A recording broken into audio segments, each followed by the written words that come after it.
अस्सलाम वालेकुम दोस्तों, मैं हूं मोहम्मद इकरामुल्लाह और आप देख रहे हैं सीएसई गाइड ऑफिशियल।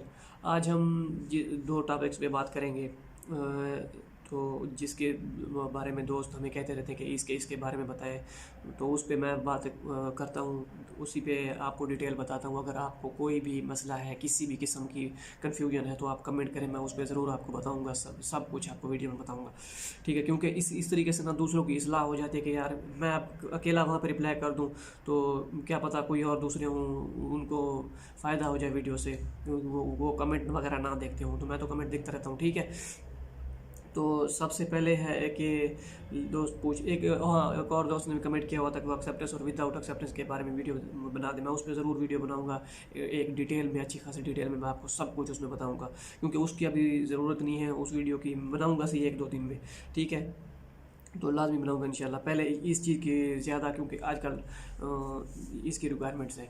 क्यों कैसे? सबसे पहले एक जो हमारे पास मसला आ रहा है, लोग पूछ रहे हैं कि कोई यहाँ से हमारे डॉक्यूमेंट सेंड कर सकता है। ये चाइना से, मैं चाइना में हूँ, चाइना से कोई हमारे डॉक्यूमेंट सेंड कर सकता है किसी यूनिवर्सिटी में अगर डेट वगैरह शुरू हो गई है तो इसका अथेंटिक और लीगल तरीका मैं आपको ये बताता हूँ कि इसका अथेंटिक और लीगल तरीका ये है कि आपके डॉक्यूमेंट्स नोटरी हुए हुए, ठीक है, जिस पे स्टैंप वगैरह लगी हुई होती है, वो उस दोस्त के पास होने लाजमी है, ठीक है? वो कलर प्रिंट नहीं, जैसे स्टैंप लगी हुई होती है वही जैसे आप सेंड करते हैं। मिसाल के तौर पर मैं जब आया था पाकिस्तान से, तो मैं लेके आया था एक दोस्त के 3 सेट बने हुए थे। उसने मुझे दिए कि यार ये साथ लेते जाओ, मैं बाकी बाद में आपको, बाकी सब वैसे ही प्रिंट करने होते हैं, ये चीज़ उनको ओरिजिनल चाहिए होती है। ओरिजिनल इस तरीके से कि आपकी ट्रांसक्रिप्ट हो, वो नहीं जो आपको यूनिवर्सिटी से मिली हुई हो, उस पर स्टैंप ओरिजिनल पे, ओरिजिनल ट्रांसक्रिप्ट नहीं, मतलब कि ओरिजिनल की कापी हुई, उस पर जो स्टैंप वगैरह आप लगवाते हैं वो ही ओरिजिनल स्टैंप लगी हुई होनी चाहिए।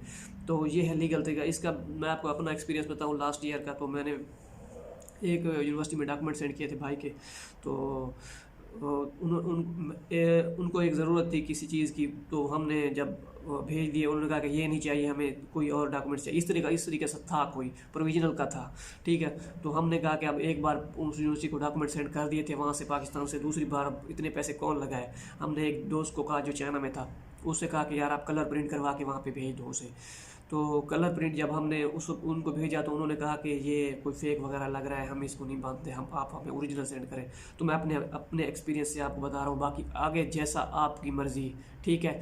आप करें या ना करें, ये आप पे डिपेंड करता है, बाद में ये ब्लेम ना हो, सही है? तो यहाँ से आपके डॉक्यूमेंट्स भेज सकता है कोई भी। अभी भी मैं 3 सेट लेके आया हूँ पाकिस्तान से, नोटरी हुए जिसके डॉक्यूमेंट सेंड करने थे, बाकी वो मेल मुझे कर देगा, मैं यहाँ से प्रिंट करके भेज दूँगा। तो कोई भी डॉक्यूमेंट सेंड कर सकता है, लेकिन आपकी शर्त यह है कि आपके डॉक्यूमेंट्स नोटरी हुए ओरिजिनल हो।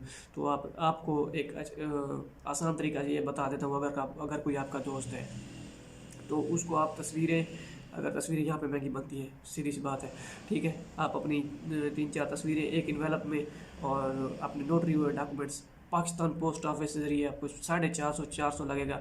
वही एक मरतबा वहाँ से यहाँ पे किसी दोस्त, दोस्त को सेंड जिसने करने हैं, जिसने उसके एड्रेस पे सेंड कर दे, 400 लगेगा। वही आपके अथेंटिक जो होते हैं नोटरी हुए पहुँच जाएंगे सब वहाँ। फिर बाकी बाद में आप उसे प्रिंट वगैरह जो भी हो करना हो, वो यहाँ से निकाल के और भेज देगा, सही है? अगर किसी का कोई दोस्त वगैरह यहाँ से, बाकी पाकिस्तान से भी भेज दे कोई मसला नहीं है, यहाँ से भी भेज दे कोई मसला नहीं है, सही हो गया? तो तरीक़ाकार असल ये है।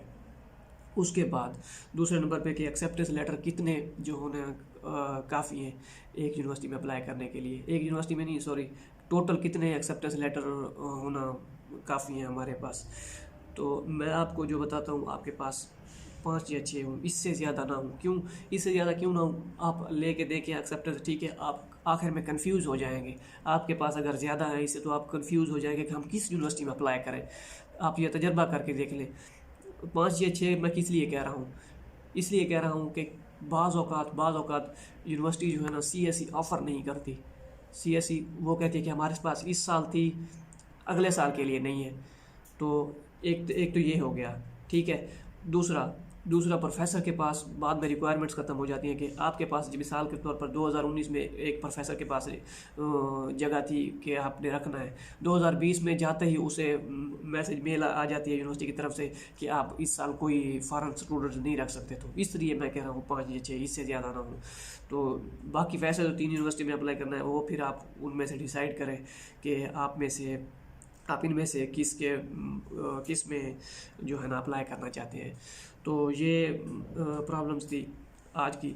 अगली वीडियो में मैं आपको बताऊंगा कि आप एक ही क्लिक पे आप कैसे प्रोफेसर सब की जो है ना डिटेल आप निकाल सकते हैं, मतलब आपकी फैकल्टी मिल जाएगी। तो एक दो दिन में मैं आपको वो तरीका बताऊंगा इंशाल्लाह। सब कुछ वहाँ पे अवेलेबल होगा, आपके पास सारी डिटेल होगी, सारी यूनिवर्सिटियों की प्रोफेसरों की। तो एक क्लिक पे आपको सब डिटेल मिल जाएगी। कितनी आसान बात है। फिलहाल तो आपको नामुमकिन लग रहा है, लेकिन इंशाल्लाह सब कुछ आपको बताऊंगा इसी चैनल पे। तो लाइक कीजिए, सब्सक्राइब कीजिए। इंशाल्लाह मिलते हैं अगली वीडियो में।